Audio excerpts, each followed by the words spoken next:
Have you ever had something really awful happen in your life? My guess is that you have. Have you asked, why is this happening to me? If this is you, you are going to love this episode where we're going to take a deep dive into our beliefs and our mindset around life challenges and how we can harness the power of perspective. Today, I have Corliss Rassyle with me, who is a small town Saskatchewan farm girl, international speaker, best-selling author, personal development coach, podcast host, and CEO. Corliss, I am so excited to have you here today. Oh, thanks so much. When I hear an intro like that, I'm like, who's she talking about? Wait, what? That is you. Amazing things you've done. So, can you tell us a little bit about your background and how you got to be doing the work that you're doing today? Well, that's a nice long story, and I think I'll cut right to the chase of what really matters. So, yes, I was born and raised on the farm. So grateful for that experience, and really feel quite blessed that I was, mostly because the values that I learned growing up on the farm still kind of guide me still today in everything that I do.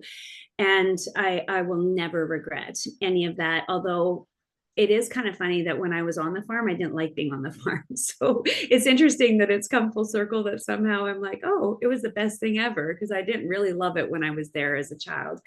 It turns out that mom and dad, I mean, what an incredible blessing I've had to have mom and dad raise us and raise us the way that we did in the humble beginnings of the farm. But one of the things that happened for me was that I literally had no idea how to dream a dream.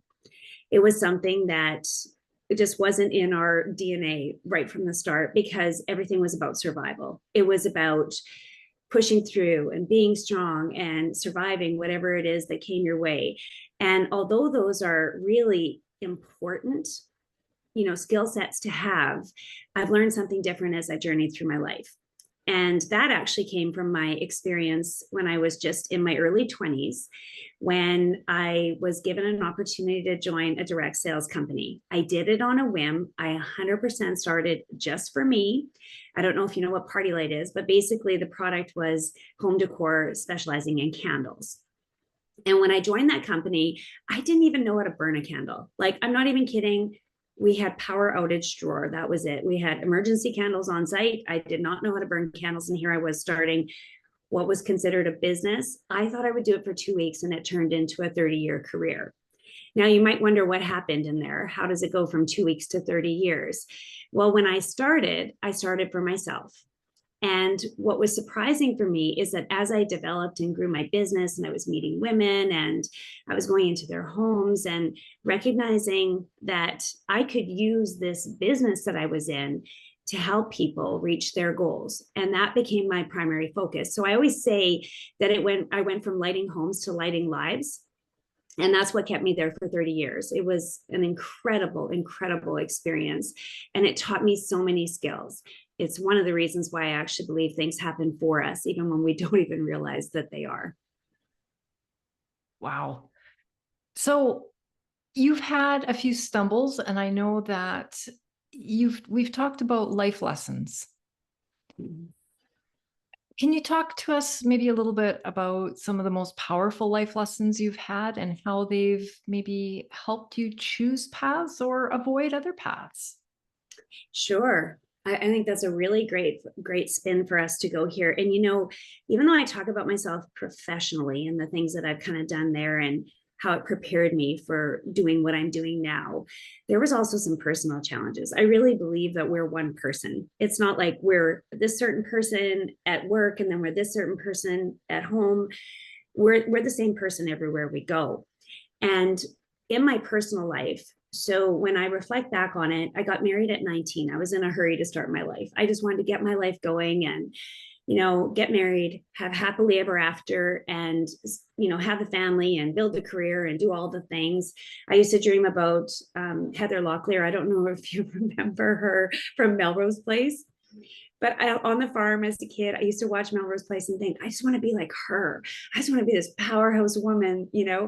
And yet here I was with these aspirations of, I'm going to get married, I'm going to have a family, but I'm also going to have this really successful career.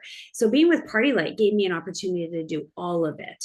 And that was my vision of happily ever after. So I get married at 19, and I spend my 20s deciding kind of who I want to be, how I want to be, making decisions about my life. And then I get into my 30s and I live those decisions, because now I'm here. I have a family, I have a career, I have a home, I have a responsibility, I'm married, I've got all this stuff going on. I got to do what I was here, what I've decided.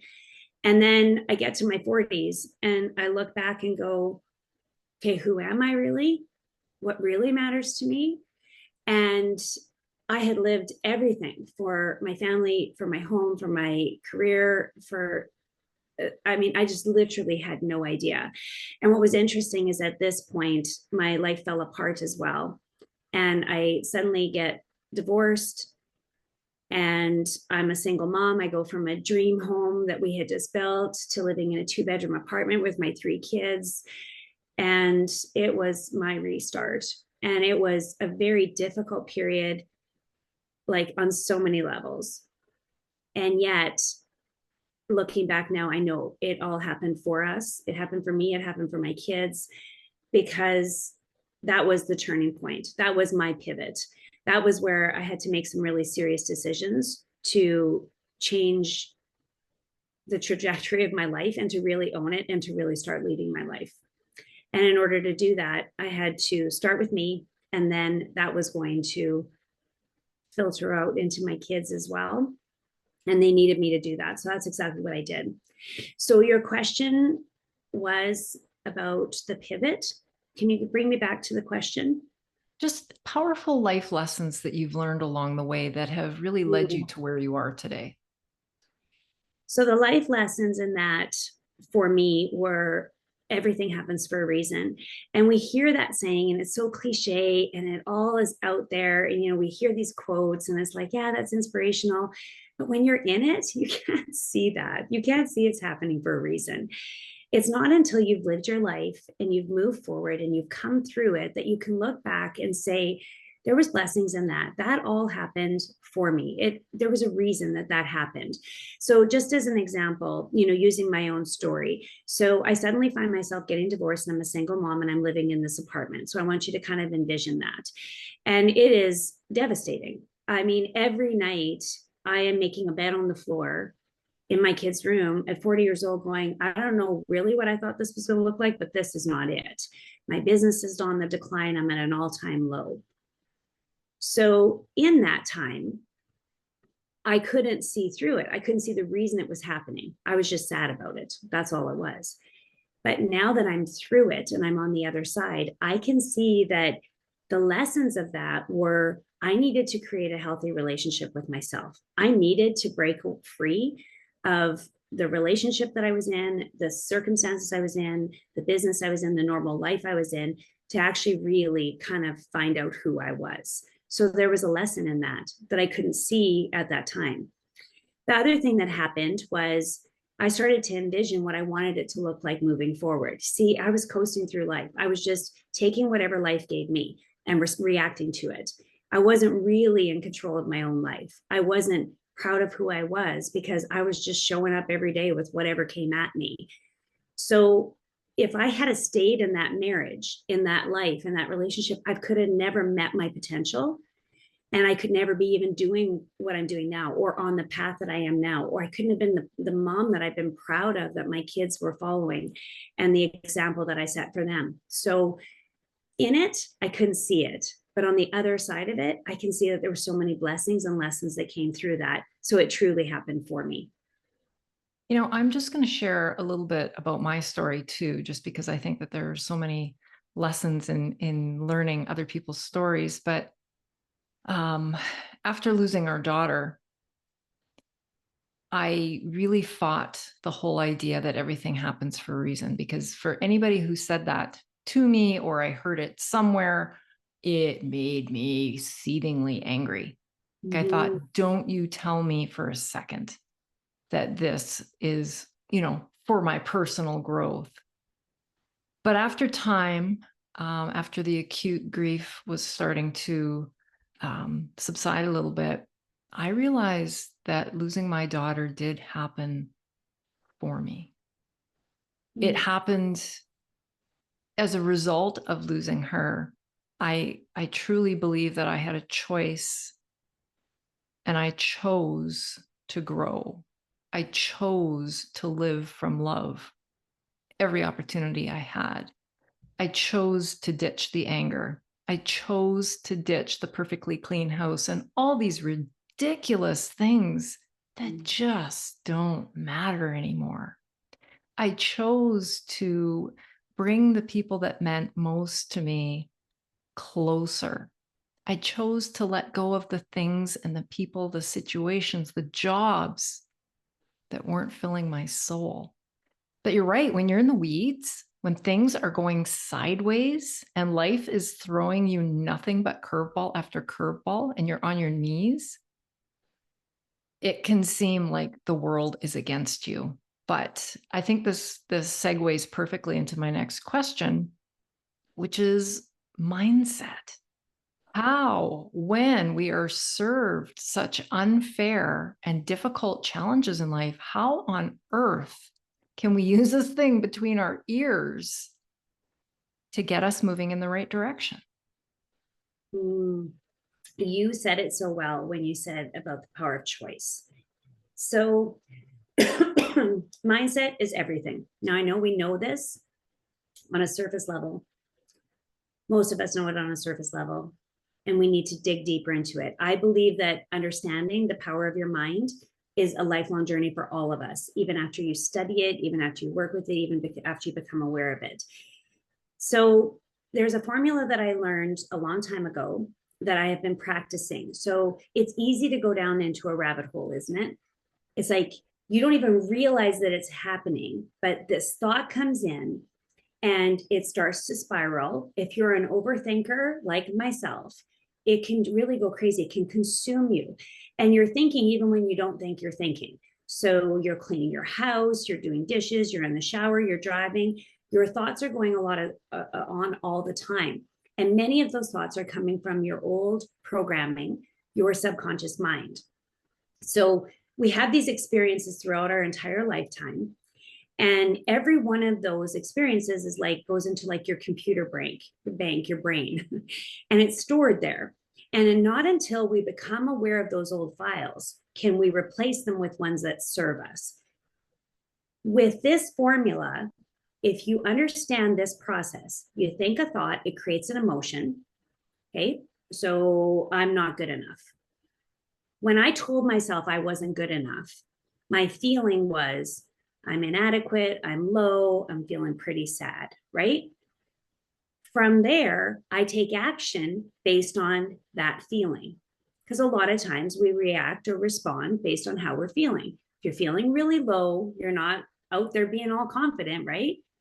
So, what happens is your thoughts create your feelings create your actions cause your results.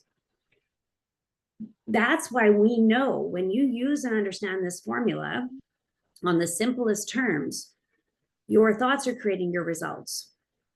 And when you own that and really understand that, you will start to get really aware of the thoughts that you're thinking. You start paying attention to those. Even when you think you're not thinking, you are. And your emotions and how you're feeling are an indicator of the thoughts.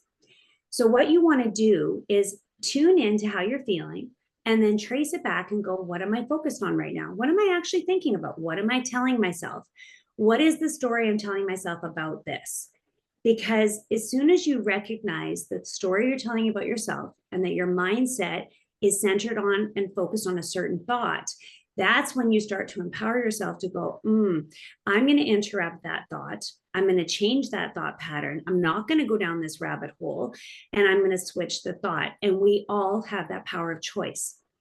Just like you said earlier, you were talking about your story. And I mean, honestly, Lisa, as a mother, I can't imagine what you've been through. It's so difficult for me to understand. And you're so inspiring to think that if you can go through something like that and still turn it into seeing that this happened for me, it helped me become, it helped me love on another level, it helped me be more present in my life. If you can take that and switch that mindset, you're going to show up in a completely different way and your results are going to follow. Every listener here, if I had one piece of advice, so to speak, to give you, it would be to really practice understanding the thoughts and beliefs that you hold. And those thoughts and beliefs are creating your life. They truly are, using the little formula that I just shared with you. On a personal note, I'll share a story with you. Growing up on the farm, as blessed as it was, as I said in the beginning, I was one of 8 children. And because I was one of 8 children, mom and dad were busy. Like, can you imagine having 8 children and being a young couple on the farm? And they didn't even have running water. I only just recently learned this until my brother came. So their 4th or 5th child, that's her 5th child. And that's when she had running water. Incredible. As a child, I was fighting for attention. I needed love and I didn't get it. And it's okay. They did love me, but I didn't get the attention that I needed. So I was always seeking it. So in my mind, as a child, I told myself, I'm not enough. I'm not lovable. No matter what I do, it's not enough. That's what I told myself. That is the pattern that has dominated my life. As I get older, I'm as a teenager trying to fit in. No matter what I do, the girls don't like me. I can't keep a boyfriend. Again, I'm not enough. I'm not lovable. You know, I go into my marriage. My marriage has got big expectations, perfection, do it all, have the home, have the family, have a career, put this image on. No matter what, it's not enough, which translates to I'm not enough. No matter what I do, I'm never enough.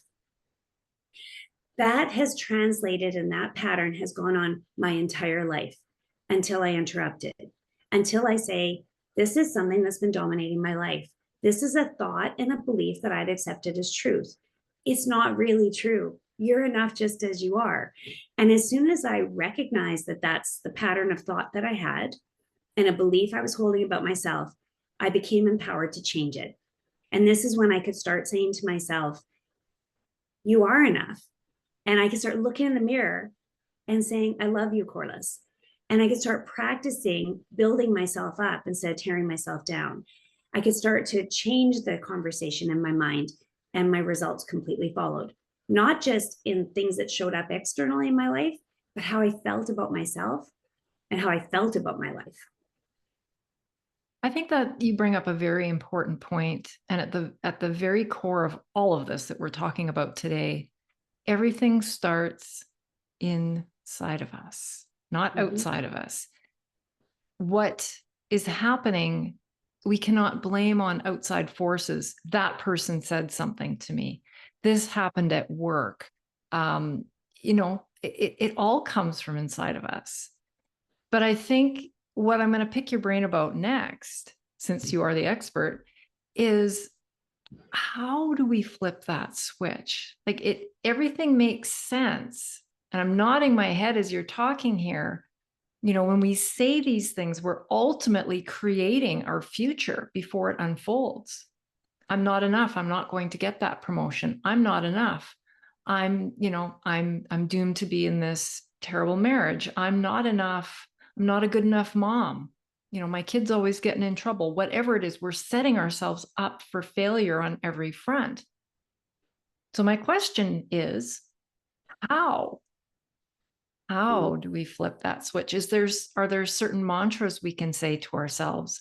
Are there certain actions or things that we can do to start making those changes? So there definitely is. That's actually the work that I do, mostly that I've done with myself and that I've also do with my clients and with actually friends in my family. I'm always like, you want to work with these 5 power sentences. The 5 most powerful sentences begin with I am, I can, I will, I forgive, I release. Whatever follows that is going to become your dominant thought. It's going to become your dominant way of thinking, your dominant way of speaking to yourself, a mantra, so to speak. So if you say, I am enough, I am lovable, I am kind, I am generous, you're practicing on purpose, reprogramming the thoughts and beliefs that you've had that are stored there. So you're intentionally replacing the old file with a new file when you start practicing that. Instead of saying, I can't do something or I'm not good enough, you start saying, I can do that. I can do anything I put my mind to. I can accomplish this goal. I can. Or I will write a book. I will become a podcast host. I will succeed in my career. I will get that job that I want. So it's just a matter of switching how you talk to yourself. I forgive. So forgiveness is a big part of all of this. And that's why it's one of the 5 power sentences that I teach, because forgiveness of self and of other people is where you find your power.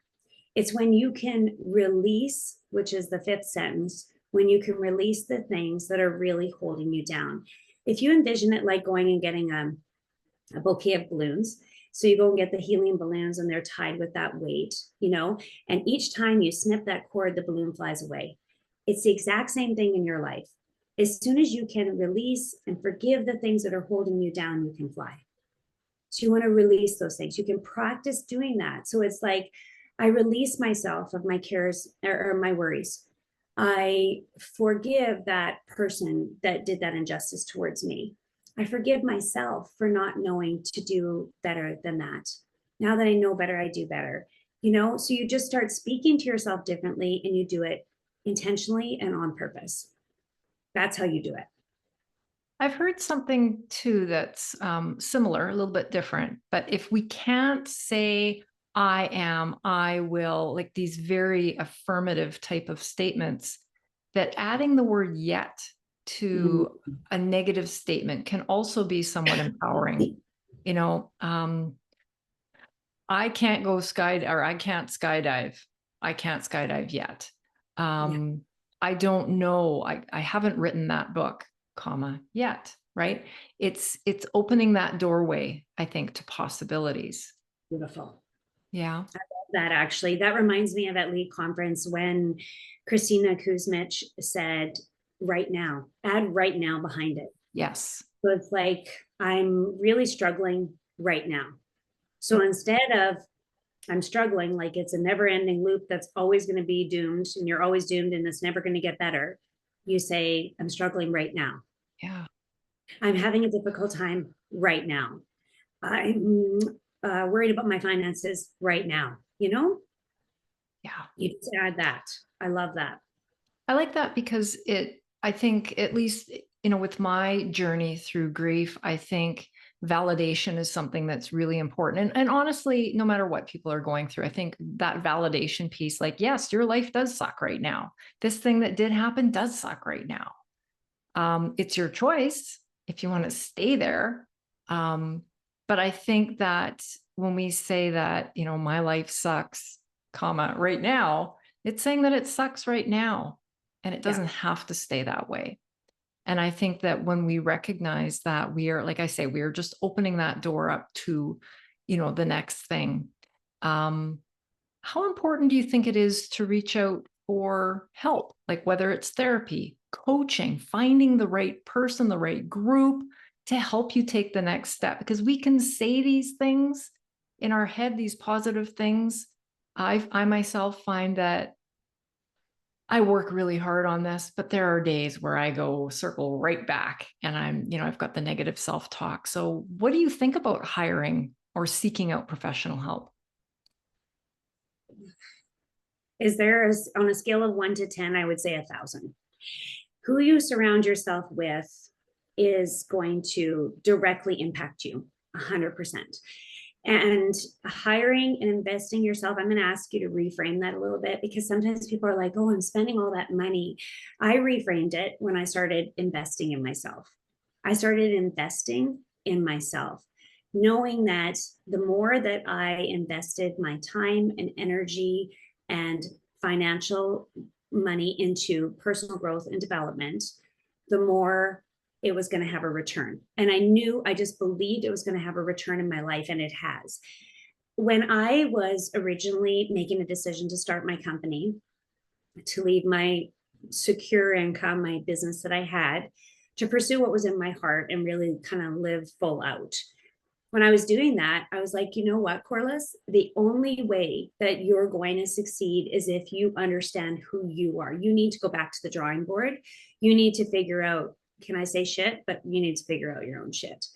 And that's where I went all in. When I say all in, I traveled, I don't know, something like 14 conferences and events and summits and personal growth events and masterminds in the US. My assistant had calculated I had traveled more than 38,000 miles in less than 2 years, actually, and invested tens of thousands of dollars to learn and grow and understand and heal, and to create and design a future that was exciting and purposeful and intentional for me. Now, at that time, I mean, I'm a single mother. This isn't like I have some abundance of money sitting in the bank, but once you make the decision, stuff happens. I decided my very first personal growth event was going to be in Florida. I got a 2-for-1 special. I had no idea how I'd even afford it at half price. And this is a true story. I swear this actually happened. So I threw it out on Facebook and thought, I just want to get this for half price. And then I'll figure out how I'm going to pay for it at half price.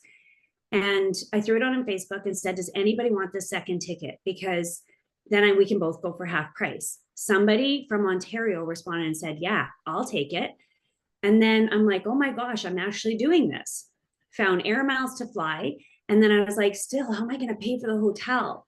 And that very day, my mom called me and said, you know, grandma left some money, and I decided to use my portion between all 8 of you kids. And can you believe the amount of money that I got was the exact cost of the ticket?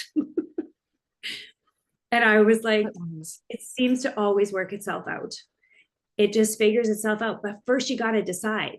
Yeah. Like, that's what leading your life is about. It's about making the decision and making the conscious choice, just knowing that something's going to work out, and reframing it in my mind that I'm going to invest in myself, and that this is an investment in my future and in my family's future. And it's got to be worth it. It just does. And you make that bold choice, and then stuff just works out. It just shows up. I think that the universe, honestly, rewards the brave. You have to be brave first. So be brave. And that doesn't mean you're not going to do it scared. Do it, do it, do it, and then figure it out. I think my favorite part of all of that goes back to something that you said about doing things that bring you joy, that fill your heart, that is your guiding light. Maybe you can speak to that a little bit about how important that little piece is in creating the life that you really want, and how that needs to be a part of the equation. Oh, well, I'm turning 50. How old am I turning? I'm turning 54 years old. And I think at 54 years old, I finally figured it out that there's no time to waste here. Mm-mm. I want to enjoy my life every single day. I want to do the things that light me up. I want to do the things that mean something to me. And everything else has to just go to the wayside, because life's short, guys. Like, we don't have an infinite amount of time. And I think you can only really understand that when you look at it backwards, where it's like you realize it's going by whether you want it to or not. So you better embrace it, and you better enjoy it, because none of us know when it's done, when it's over for us. So in my world now, what I decided is I am letting go of everything. If it doesn't bring me joy, if it doesn't bring me meaning, if it doesn't make me happy, if it feels like a burden, then it's just not right for me. And I just have to let that go and trust that the right thing will show up when I just stand in what fills me up. And I believe the same is for everyone else. For sure. And I think the second piece to that, and I don't want to put words in your mouth, but it certainly has been my experience, is that when we can let go of things that aren't serving us, aren't bringing us joy, lighting us up, whatever, when we let go of that, that creates space in our world, in our life, in our soul for the next right thing. If we are jam-packed, our schedule is just booked to the nuts, and we are running around like crazy people, we're doing all the things that aren't making us happy, we don't have the space to invite the next thing in, the right thing, the good thing, the thing that fills us up. And I think that there's so much power in getting rid of the shit, as you say, right? And a lot of the times that stuff is what's holding us back in the first place. It's so true. And yet, I think many people, women in particular, especially when we hit midlife, we're like me. They don't even know. They don't know who they are. They don't know what they enjoy. And a story comes to mind here. And this is where I always point people when they're like, where do I even start? I'm like, go back and create a vision and keep asking yourself, what do I really want? What do I really want? Not just like tangible things, but what do I really want? How do I want to feel? What experiences light me up? And when I was, at first reinventing or restarting my life, I had to go back to the drawing board. So here I am, 40 years old. And I'm like, I have no idea. I have no idea. And I was flipping through magazines trying to find some inspiration, and nothing was hitting me. And the more that I would flip through the magazines, I was like in tears because I was like, I have no idea. I have no idea what I want this. All I know is I didn't want to end up here. Here I am, divorced, single mom, business failing.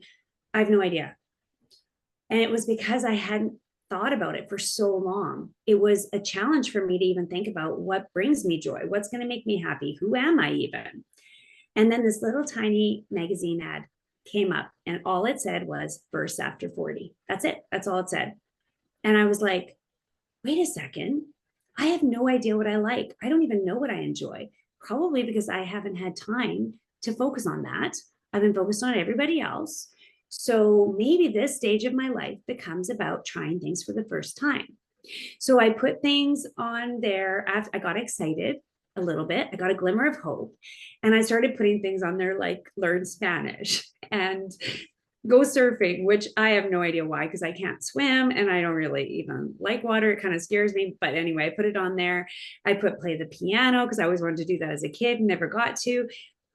I started putting all these things on there. And somehow that small little first after 40 not only gave me a glimmer of hope, but it turned into like a beam of light where I was like, wait a second, maybe I can use this stage of my life to find out who I am, to try the things, to see what brings me joy.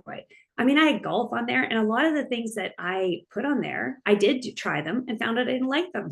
So it was like, put that to rest. But I also found some things that I did. And your indicator of when you're in a state of joy and when you're really aligned is how it feels. Does it feel natural and good and bring you happiness or bring a sense of meaning and purpose and happiness to you? Because when it does, that's a real indicator that you're on the right track. But coming back to what you had said earlier, and I think this is really important to drive home because I really believe it's the answer. Happiness is an inside job.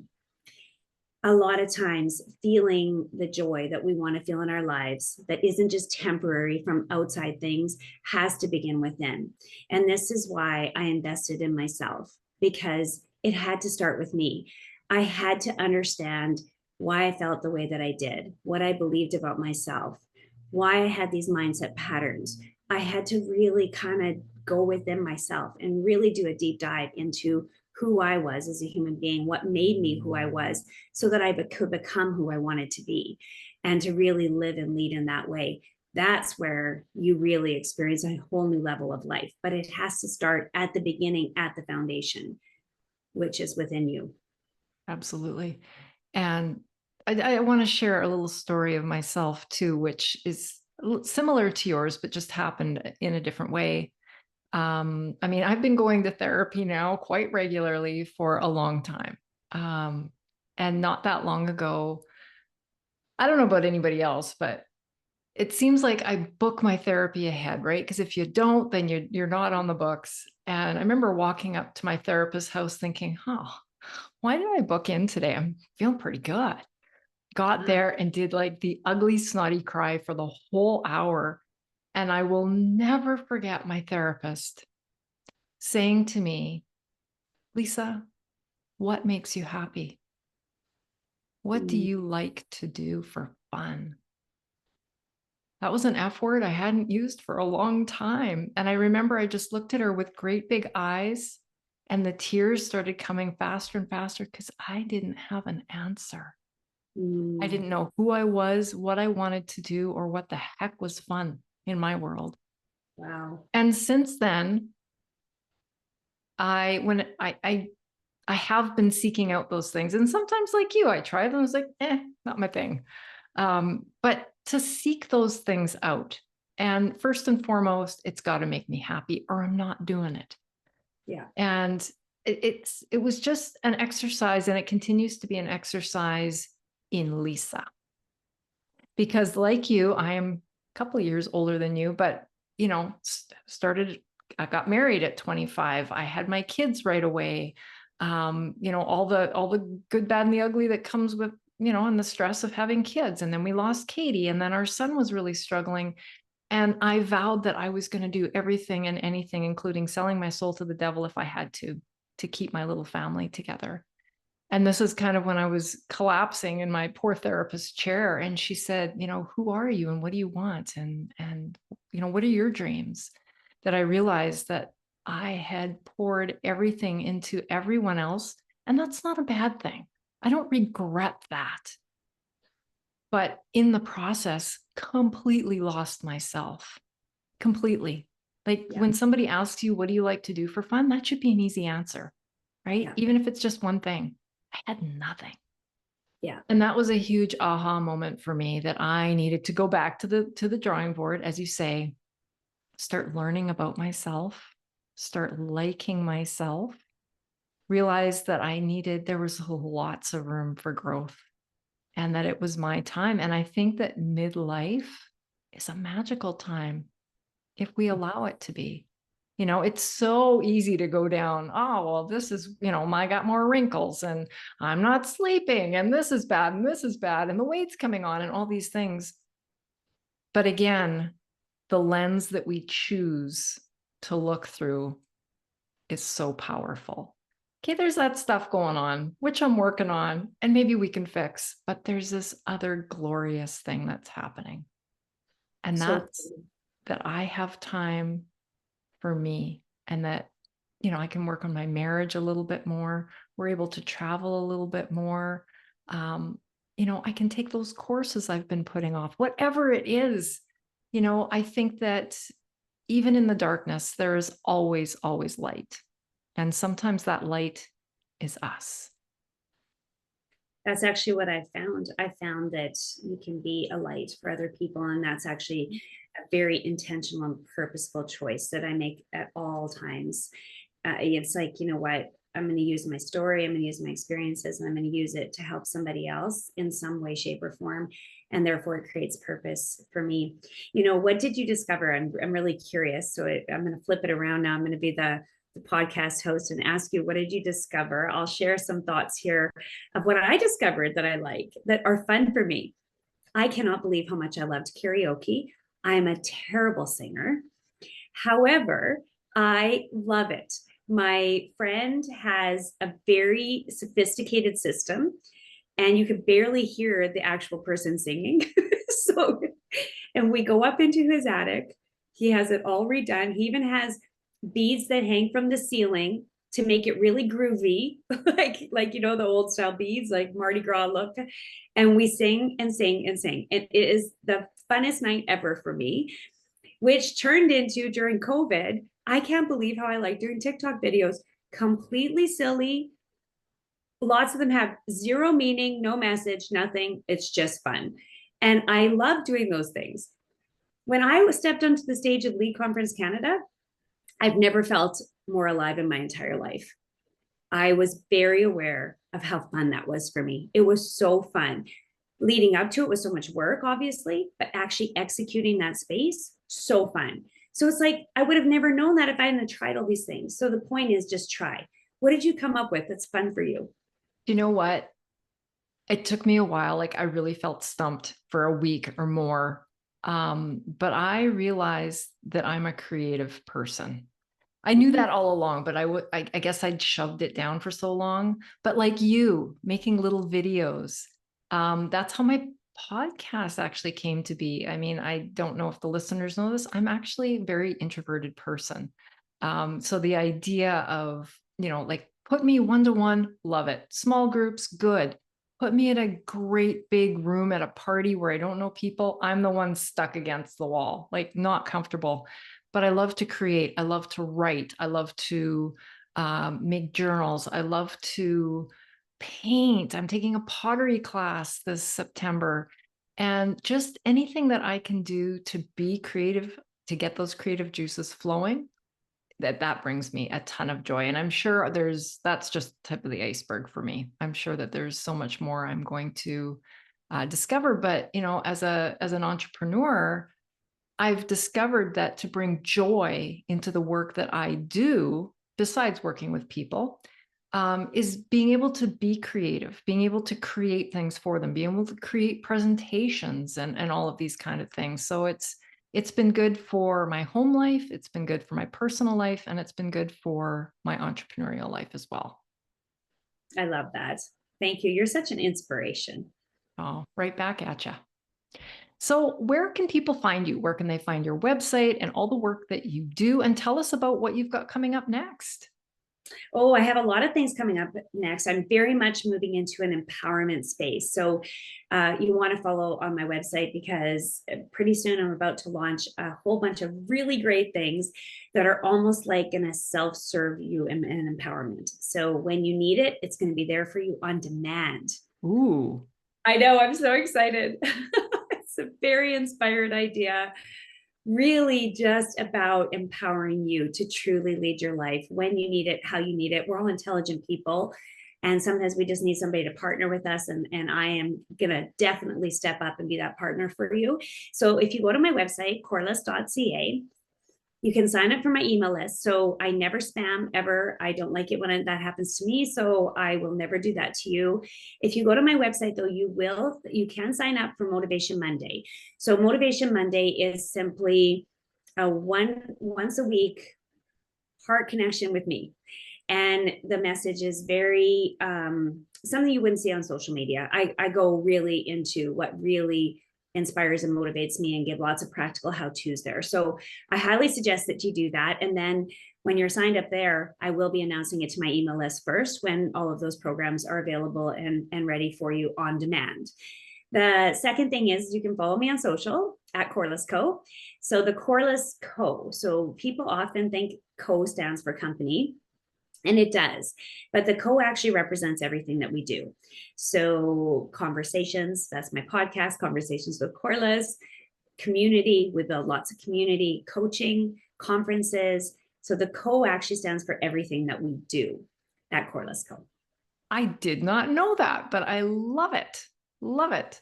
And to the Yeah. listeners, I will tell you, I get the Motivation Monday emails, and there's always a nugget in there to help you with your week and your life. Thank you so much for listening, everyone. Thank you, Corliss. We've got so much more to uncover. We Thank you do. for I'm excited for that. Thank you. Thank you for having me. yes. Thank you so much for being here. And to my listeners, stay well and be resilient, and we'll catch you next time.